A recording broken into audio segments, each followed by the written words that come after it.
Bank Nifty for July 1। Bank Nifty ने आज 57,500 से लेके 57,600 के बीच में एक रेजिस्टेंस क्रिएट किया है।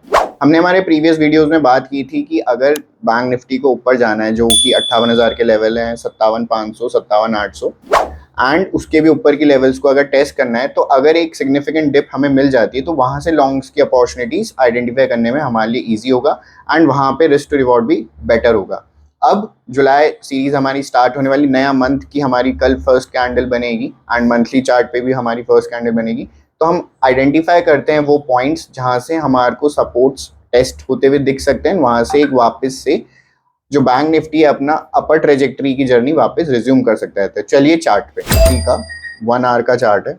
अगर आप यहाँ पे 1 आवर का चार्ट देखोगे तो आज पूरे दिन बैंक निफ्टी ने अपनी रैली फिजल आउट होते हुए दिखाई है एंड एक इंपॉर्टेंट सपोर्ट के नीचे क्लोजिंग दी है। सपोर्ट के नीचे तो नहीं, बट जो ये छोटे छोटे सपोर्ट्स जो लास्ट फ्राइडे को ये क्रिएट करता हुआ ऊपर जा रहा था, वहां तक को इसने टेस्ट किया एंड एक पुल बैक दिखा के क्लोजिंग दे दी है फाइनली। बट अभी भी कोई इंपॉर्टेंट सपोर्ट जोन को अभी तक टेस्ट नहीं किया। हमने हमारे प्रीवियस वीडियोस में ये डिस्कस किया था कि जो एक अच्छा सपोर्ट आ रहा है, फर्स्ट सपोर्ट जो आ रहा है वो 57,030 से लेकर 57,150 के बीच में आ रहा है। तो अभी वो वाला सपोर्ट बैंक निफ्टी ने टेस्ट नहीं किया, उससे पहले यहाँ पे पुल बैक दिखा के एक क्लोजिंग दे दी है।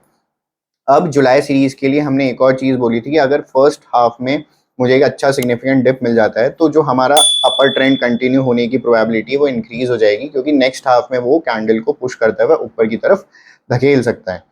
तो हमारा जो एक सिनेरियो था उसके अकॉर्डिंग आज फर्स्ट डिप हमें मिल गई। कल भी अगर मुझे सेकेंड हाफ या फर्स्ट हाफ में एक डिप मिलती है जो इसको बैंक निफ्टी को 57,000 से लेके 57,110-20 के बीच में एक कंट्रोल्ड फॉल देता है एंड वहाँ से एक पुल बैक जनरेट करने के लिए छोटे टाइम फ्रेम पे कैंडल्स बनने लगती हैं, तब मेरे लिए एक अच्छी रिस्क टू रिवॉर्ड की अपॉर्चुनिटी बनेगी लॉन्ग साइड के लिए। अब तो हमारे को जो इम्पोर्टेंट सपोर्ट मार्क करना है वो आ रहा है 57,000 से लेके 57,100 के बीच में, बट हम एक राउंड ऑफ में 57,000 यहाँ पे मार्क कर देते हैं एंड पुट राइटिंग भी 57,000 पे सिग्निफिकेंट है, तो ये हमारे लिए एक इम्पॉर्टेंट सपोर्ट की तरह एक्ट करेगा।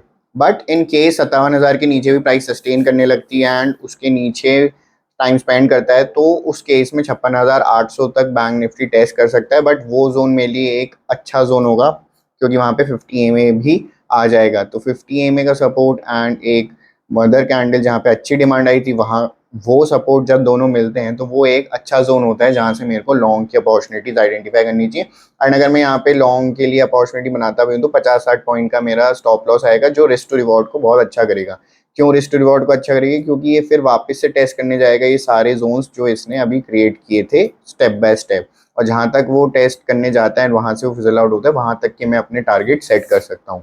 कैसे सेट कर सकता हूँ? अगर 56,800 से 850 के बीच में पोजीशन बना रहा हूँ तो फर्स्ट मेरा टारगेट हो जाएगा 57,040 एंड नेक्स्ट मेरा बड़ा टारगेट होगा 57,216। बट ये एक बहुत बड़ी कैंडल थी तो बीच में हमारे को छोटे सपोर्ट्स भी मिलेंगे जो मैं 15 मिनट्स पे मार्क कर लेता हूँ।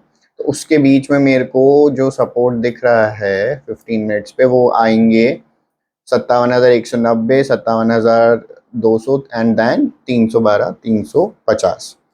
तो इस तरह से अगर इंपॉर्टेंट जोन्स टेस्ट होते हैं मार्केट में एंड मुझे वो जोन पे पुल बैक भी दिखने लगता है, तो वो बहुत अच्छे जोन्स होते हैं बैंक निफ्टी या फिर कोई भी इंडेक्स या कोई भी इंस्ट्रूमेंट के लिए, हमारे जो बड़े ट्रेंड की जो ट्रेड है उसके लिए पोजीशंस बनाने के लिए। हमने पहले भी बात की थी कि हमें हमेशा बड़े ट्रेंड के साथ की ही ट्रेड्स को आइडेंटिफाई करना चाहिए, ताकि कि हम जो ये छोटे मोटे पुल बैक्स आते हैं अगेंस्ट द ट्रेंड के, उनकी वॉलेटिलिटी में हम फंसे ना। अगर हम पुराने हैं और वो सब झेल सकते हैं, वो सारी ट्रेड्स भी करने हमें आता है, तो it's not a very big problem. But अगर हम नए हैं मार्केट में तो हमें हमेशा बड़े ट्रेंड की ट्रेड ही प्लान करनी चाहिए। अगर आप भी इस चैनल पर नए हैं और अभी तक हमारे चैनल को सब्सक्राइब नहीं किया है तो please do subscribe our channel.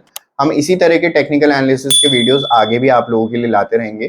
And अगर आपको और भी ऐसे स्विंग आइडियाज़, पोजिशनल आइडियाज़, इन सब की जानकारी चाहिए एंड अपॉर्चुनिटीज़ चाहिए तो आप हमारा टेलीग्राम चैनल ज्वाइन कर सकते हैं, जिसका लिंक इस वीडियो के डिस्क्रिप्शन में है। Thank you.